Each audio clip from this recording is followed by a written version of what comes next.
Kami dari kelompok desa ingin memaparkan program kerja dari setiap seksi pemerintahan di Desa Kesiman Kertalangu. Saya Hanif Alajis ingin menjelaskan tentang Desa Kesiman Kertalangu dan potensi di dalamnya. Pertama ada Desa Kesiman Kertalangu. Desa Kesiman Kertalangu merupakan wilayah perbatasan antara Kota Denpasar dengan Kabupaten Gianyar yang terletak di paling timur Kota Denpasar. Terus Denpasar, Desa Kesiman Kertalangu merupakan dataran rendah dengan ketinggian kira-kira 20 meter di atas permukaan laut. Tidak adanya dataran tinggi dan perbukitan membuat masyarakat bergantung pada hasil pertanian. Yang kedua ada potensi Desa Kesiman Kertalangu. Yang pertama ada memiliki wilayah wisata yang sangat memakau, terus memiliki lahan yang sangat luas dan tanah yang subur. Yang ketiga ada memiliki berbagai kebudayaan yang lokal. Yang keempat sebagai besar mata pencarian masyarakat. Saya Fiditolda Margading. Di sini saya akan menjelaskan tentang visi Desa Kesiman Kertalangu. Menjadikan Desa Kesiman Kertalangu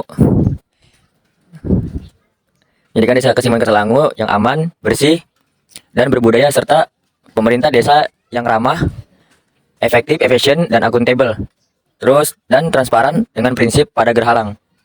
Perkenalkan, nama saya Seldi Firmansyah. Di sini saya akan membacakan pemaparan dari misi Desa Kesiman Kertalangu. Nah, yang pertama itu menjalankan pemerintahan desa yang bersih, jujur, adil, dan berbudaya. Yang kedua itu meningkatkan pelayanan pada masyarakat. Yang ketiga itu penataan lingkungan yang nyaman dan harmonis. Yang keempat memperkuat ketahanan ekonomi masyarakat melalui sistem kerakyatan. Terus yang kelima memperdayakan masyarakat desa dalam bidang seni dan budaya. Terus yang keenam meningkatkan pelayanan kesehatan dan sosial. Yang ketujuh meningkatkan peranan pemuda dalam pembangunan desa. Terus yang ke-8 meningkatkan partisipasi masyarakat dalam bidang keamanan. Terus yang ke-10 mengaktifkan dan memberi peran kepada anak, pemuda, dan kaum marginal dalam pembangunan. Perkenalkan, saya Nisa Putri Nurrohma. Di sini saya sebagai sekretaris di pemerintahan Desa Kesiman Kertalangu. Di sini saya akan membacakan struktur pemerintahan yang ada di Desa Kesiman Kertalangu, yaitu strukturnya kepala desa yaitu Alvaro, sekretaris desa yaitu Anissa Putri, kepala seksi pelayanan yaitu Bianca dan Anjar, kepala seksi kesejahteraan yaitu Najwa dan Amar, kepala seksi pemerintahan yaitu Fania dan Zahia, kepala urusan keuangan yaitu Adel dan Ibnu, kepala urusan umum yaitu Juju dan Bais, kepala urusan perencanaan yaitu Putri dan Dini, dan yang terakhir kepala dusun yaitu Fatma. Oke, perkenalkan, nama saya Alvaro Christian. Saya selaku kepala desa di Desa Kesiman Kertalangu. Jadi di sini saya akan menyampaikan program kerja saya. Jadi yang pertama itu ada Menparmas atau mendorong partisipasi masyarakat. Nah, di proker ini bertujuan untuk melibatkan warga secara aktif dalam pengambilan keputusan dan pelaksanaan kegiatan desa. Nah, untuk mewujudkan proker ini juga kita memiliki cara, yaitu dengan cara pertemuan rutin dan forum terbuka. Jadi nanti kita akan menyelenggarakan pertemuan rutin atau forum terbuka dengan menciptakan ruang bagi setiap warga untuk menyampaikan ide, masukan, atau keluhan yang terjadi dengan membahas isu yang terjadi. Nah, yang kedua itu ada pendekatan kolaboratif. Jadi di sini kita akan mendorong keterlibatan warga dalam proses perencanaan dan pengambilan keputusan. Yang kedua itu ada pemberdayaan ekonomi lokal. Nah, dalam proker ini bertujuan untuk meningkatkan kapasitas ekonomi masyarakat di tingkat lokal atau desa. Untuk mewujudkannya juga kita mempunyai cara, yaitu dengan mendorong praktik pertanian berkelanjutan dan inovasi di sektor pertanian dan memfasilitasi akses ke teknologi pertanian yang modern. Terus ada mengembangkan kemitraan dengan perusahaan swasta untuk mendukung inisiatif ekonomi lokal dan membangun jaringan bisnis untuk meningkatkan akses ke pasar yang lebih luas. Yang terakhir itu ada pengelolaan RTA atau ruang terbuka hijau. Jadi untuk proker ini bertujuan untuk merawat dan mengoptimalkan pemanfaatan area terbuka dalam wilayah. Untuk mewujudkan ini kita juga mempunyai cara, dengan cara penggunaan teknologi yang ramah lingkungan seperti lampu hemat energi dan sistem irigasi yang efisien. Kemudian kita akan melakukan pengelolaan sampah yang efektif dan sistem daur ulang dan mengedukasi masyarakat untuk membuang sampah di tempat yang benar. Terima kasih. Di sini saya Adel, Saya Ibnu. kami sebagai Kepala Urusan Keuangan. Di sini kami akan menjelaskan proker yang telah kami buat. Yang pertama itu ada membuat buku tabungan desa. Jadi pemerintahan itu membuat buku tabungan desa dan administrasi desa dari sebagian hasil pariwisata maupun pengelolaan potensi yang ada di desa untuk membantu rencana pengeluaran biaya-biaya yang diperlukan desa. Nah, jadi dari penghasilan pariwisata yang ada di desa itu sebagian beberapa persennya dimasukkan ke tabungan desa guna untuk membantu pengeluaran-pengeluaran bulanan yang dikeluarkan desa. Nah, proker yang kedua ada bekerja sama dengan pemerintahan provinsi. Jadi pemerintahan desa bekerja sama dengan pemerintahan provinsi untuk meningkatkan kualitas pelayanan yang ada di desa. Misalnya pariwisata di desa itu masih kecil. Nah, dibantu oleh pemerintahan provinsi baik finansial maupun fisik untuk dibantu lebih berkembang lagi pariwisatanya. Kemudian yang ketiga ada rencana alokasi dana desa.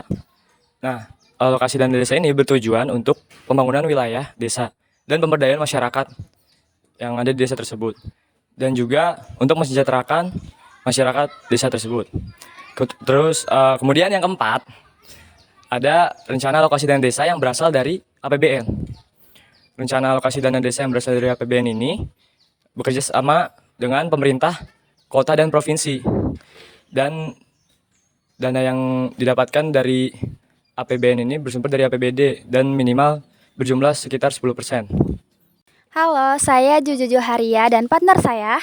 Abdul Bais. Jadi di sini kami sebagai Kepala Urusan Umum memiliki misi dan proker yang telah kami siapkan. Adapun misi dan proker kami di bidang ekonomi yaitu membangun infrastruktur untuk menunjang kegiatan pertanian. Nah, adapun prokernya kami akan membangun pusat penyimpanan dan distribusi. Nah, gunanya ini untuk menyimpan kualitas hasil panen yang dipanen oleh petani dan memudahkan penyaluran produk pertanian. Kemudian yang kedua itu kami akan membangun pusat pemasaran produk pertanian.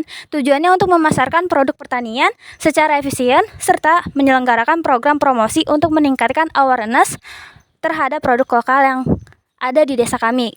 Nah, selanjutnya ada misi dan proker itu di bidang sosial yang akan disampaikan oleh Bais. Ya, di bidang sosial itu memastikan akses pelayanan kesehatan yang memadai.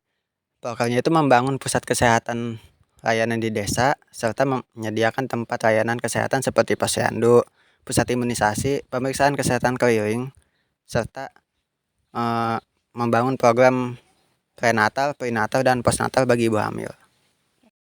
Saya di sini adalah Dini Supriyatin dan teman saya. Saya Putri Royan. Kami di sini sebagai Kepala Urusan Perencanaan. Nah, di sini kami sudah membuat proker yang itu dari potensi sosial, ekonomi, dan geografis. Nah, kita itu memiliki misi dari potensi masing-masing.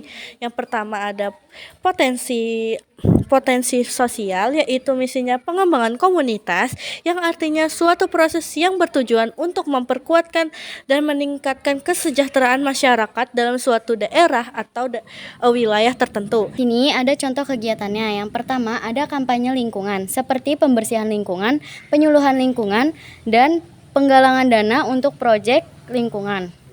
Tujuannya untuk meningkatkan kesadaran tentang isu lingkungan dan mengajak berpartisipasi dalam kegiatan pelestarian alam. Yang kedua ada program literasi anak seperti kursus membaca dan menulis, perpustakaan keliling, dan kegiatan dongeng.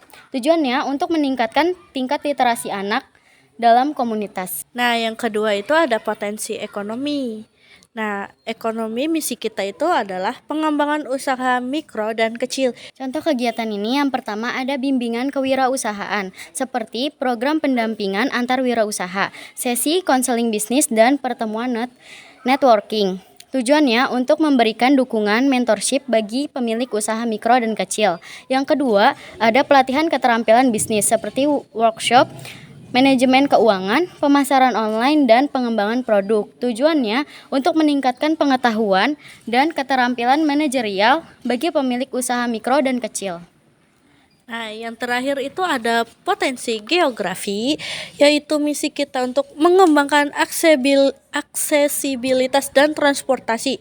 Lalu ada contohnya yaitu Contoh yang pertama, ada stasiun transportasi ramah lingkungan, seperti peningkatan sistem pengelolaan limbah di stasiun, penggunaan energi terbarukan, dan kampanye kesadaran lingkungan. Tujuannya untuk mengurangi dampak lingkungan dari transportasi umum.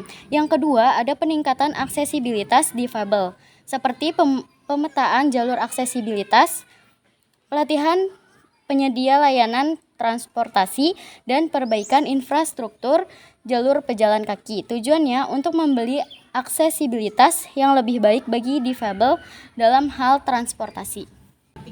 Baik, di sini kami sebagai Kepala Seksi Pelayanan, saya Bianca Naila Zarin. Saya Anjari Kamalia. Di sini kami mempunyai beberapa proker. Nah, yang pertama ini ada pengembangan kearifan lokal. Jadi, kita di sini akan mengadakan kursus untuk pelatihan dan lokakarya untuk memperkenalkan dan mempertahankan pengetahuan lokal kepada generasi muda dan masyarakat umum. Nah, melalui program-program ini, kita akan mengembangkan tradisi lokal seperti workshop atau festival budaya untuk mempromosikan kesenian tradisional juga. Program kerja yang kedua itu ada pengembangan produk lokal. Nah, proker ini yaitu untuk mendorong dan mendukung produksi atau pengolahan produk lokal yang memiliki potensi pasar, seperti kerajinan tangan, produk pertanian lokal, atau wisata desa. Nah, program kerja ini bertujuan untuk meningkatkan pendapatan, menciptakan lapangan kerja, dan memperkuat ekonomi lokal di Desa Kesiman Kertalangu. Nah, yang ketiga ini ada pengelolaan lingkungan dan konservasi, seperti program penghijauan, pengelolaan sampah, atau memelihara sumber air. Proker ini bertujuan untuk memanfaatkan potensi geografi Desa Kesiman serta Kertalangu dengan cara yang berkelanjutan, baik untuk meningkatkan kualitas lingkungan, memperkuat sektor pertanian maupun mengembangkan sektor pariwisata yang ramah lingkungan. Selanjutnya, kami dari Kepala Seksi Kesejahteraan, di sini saya Najul Lintang Ashara. Saya Amar Agi Fadilah. Di sini kami akan menyampaikan program kerja yang telah kami buat. Sebelumnya, sebagian besar dari mata pencaharian yang ada di Desa Kesiman Kertalangu yaitu sebagai jasa perdagangan dan karyawan swasta. Yang pertama, program kerja yang telah kami buat yaitu ada meningkatkan jumlah wisatawan mancanegara, yaitu dengan cara memperkenalkan potensi-potensi yang ada di Desa Kesiman Kertalangu ini melalui media online. Jadi jika jumlah wisatawan meningkat, maka peluang pekerjaan berupa jasa perdagangan bagi penduduk Desa Kertalangu itu akan lebih besar. Lalu ada yang kedua, mengembangkan pelatihan keterampilan masyarakat dengan cara pelatihan keterampilan dalam bertani untuk meningkatkan pendapatan masyarakat, karena sebagai masyarakat yang mengalami kemiskinan disebabkan tidak memiliki keterampilan. Lalu ada yang ketiga, mengembangkan program kesehatan masyarakat dengan cara diadakan pelayanan ke rumah-rumah masyarakat selama 2 kali sebulan, serta pemberian imunisasi kepada bayi. Perkenalkan, nama saya Alfania Putri Amanda dan saya Zahia Marfadam. Kami sebagai Kepala Seksi Pemerintahan akan menyampaikan program kerja kami yang telah kami buat. Yang pertama ada pengelolaan dana pembangunan, yaitu untuk menyusun strategi efektif untuk mengelola dana pembangunan dengan mempertimbangkan potensi ekonomi dan kebutuhan masyarakat. Dengan cara mempertimbangkan jenis usaha dengan risiko terendah, memiliki jenis usaha yang sesuai dengan potensi desa, memperbaiki dan membangun infrastruktur dasar seperti jalan, jembatan, saluran irigasi, sarana air bersih, dan energi listrik di desa. Perkenalkan, nama saya Fatma Rizka Nulillah, saya sebagai Kepala Dusun. Di sini saya akan memaparkan salah satu proker yang saya ambil, yaitu program penanggulangan bencana. Program ini dapat mencakup penyusunan rencana tanggapan darurat, pengadaan alat dan perlengkapan penanggulangan bencana, serta pelatihan dan simulasi penanggulangan bencana. Nah, jadi Untuk pelatihannya ini tuh berupa sosialisasi dan simulasi terkait pertolongan pertama serta evakuasi mandiri jika terjadi bencana. Nah, untuk pelaksanaan sosialisasi dan simulasinya ini akan diadakan setiap 6 bulan sekali.